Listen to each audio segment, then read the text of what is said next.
Welcome back, everybody. This is Module 3 of our behavior series of courses. We're going to talk about antecedent and instructional strategies. We're going to make the jump from some of the initial theory that we talked about in Modules 1 and 2 to some actual strategies that you can try out in your classroom in this module. So you should leave this module ready to actually try some new practices in your classroom.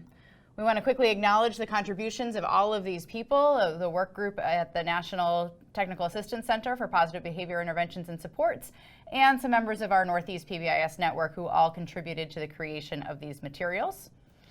In this module, you will use the following resources. You have your videos that help walk you through the content. While you're walking through that content, you can use your module workbook that has guided notes. You can walk through and work on all of the activities that we'll talk about right there in your workbook, and it will be where you can go back to for all of the content. There will be some module readings and additional resources provided for you online as well. And at the end, you'll be able to go back and reference all of those as well. There will be certain activities that we do as we go through this module. The first will be a stop and jot, where we will ask you to pause the video and just jot down some ideas that you have about the content that we just talked about. There will be a number of discussion board posts where we'll ask you to post your ideas or the way you apply the particular strategy in your classroom to a discussion board where you can talk with your colleagues and share practices. And at the end of this module, we'll ask you to take what we've talked about and apply it in your classroom through a classroom application activity. We'll also provide you with a module quiz, which is designed to be a self-assessment, so you can get a good sense for how well you understood the basic content that was presented in this module. And finally, we will provide some ideas for coaching activities that you could do with your coach in your school or as a coach to support another teacher to help apply this content in your classroom really effectively. All right, now that we've taken a couple of minutes to think about what you'd like to learn about behavior, we want to just frame this content for you. We know that there are a variety of different people who will be accessing these modules. Some of you are pre-service teachers who have yet to get your very first job. Some of you are brand new teachers in your first 1, 2, or 5 years of teaching. And some of you are really experienced teachers with lots of experience with kids with disabilities and kids in general education.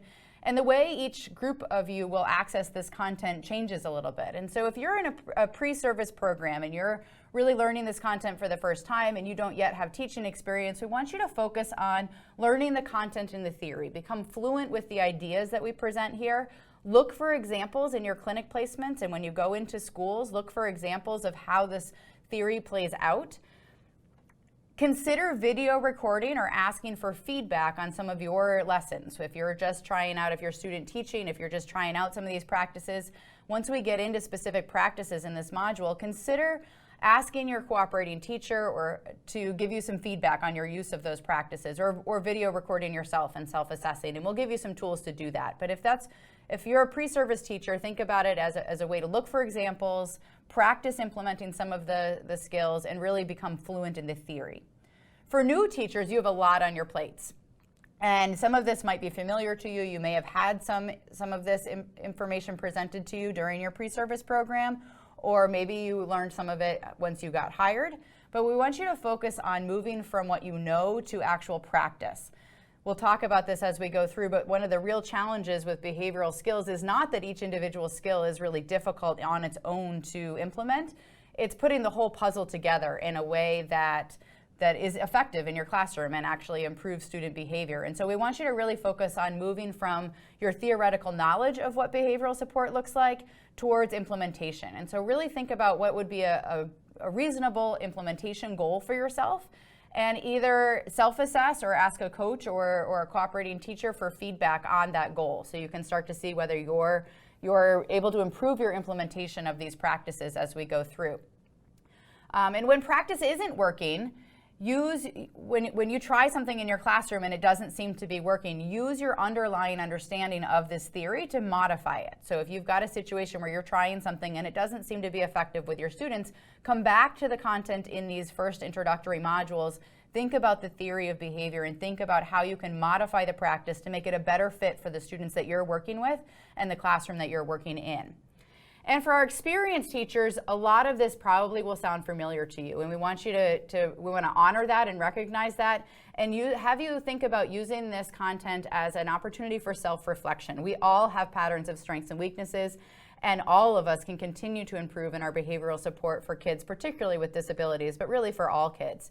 So just like the new teachers, think about your own practice, think about where you've developed habits that you'd like to begin to change, and think about how you can set a new implementation goal for yourself to improve your own practice.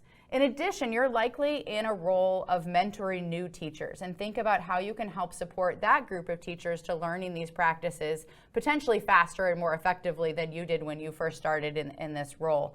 So depending on where you're at in your teaching career, the way we're suggesting you approach this content varies a little bit, from just learning the theory and kind of getting an understanding all the way down to how do you help others learn it and how could you become a coach or a mentor as we go through it. But we hope this helps you think through how to approach the content.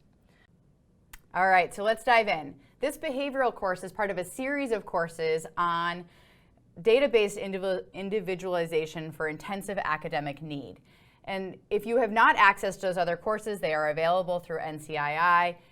We're recommending that this behavioral course come at the beginning of that sequence, or pretty close to the beginning of that sequence, so that it can help you support the behavioral needs of your students as you learn to do intensive academic support for kids who might need that. You will see, or you have seen, this graphic in your other courses. We're going to build a very similar graphic in the behavioral courses that we'd like to walk you through here.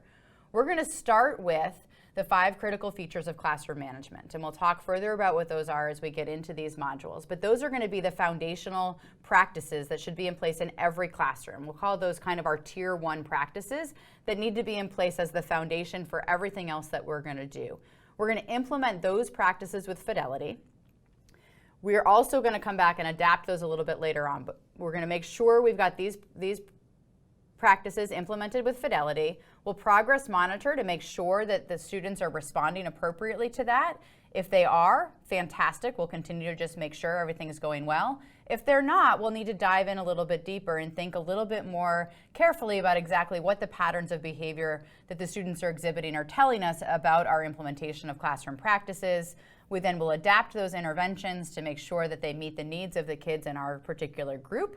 There are a variety of ways that we do that, but primarily when we're talking about these specific classroom management practices, we're talking about increasing the frequency, the duration, the precision of those 5 critical features, and really ramping that up until we get to a place where the majority of the students in our group are being successful. If that works, then that's fantastic. We'll just continue to monitor and make sure kids are being successful. If that's not sufficient, then we're going to go into more intensive, individualized behavioral support for kids with specific needs. That is not the content that we will cover in this course. In this course, we will take you through all of this process over here, where we're talking about getting those initial features in place, making sure they're done with fidelity, and making sure they're intensified to a place where the majority of kids are able to be successful. All right, so in this module, we're going to cover a couple of major objectives. In part 1, we'll talk about ways to maximize the structure in your classroom. Talking first about how do we design the physical layout of the classroom, and then how do we define specific classroom routines that will help your students know what to expect in that space. In parts 2 and 3, we'll talk about a whole lot of different opportunities for how to teach, how to define and teach your expectations, and then how do we prompt and monitor and reinforce those expectations in the classroom. We'll walk you through a number of key activities where you'll define the expectations in your classroom within a matrix, and then design some social skills lesson plans that will help you teach those expectations. And then finally, in part 4, we'll talk about ways to actively engage students in your instruction.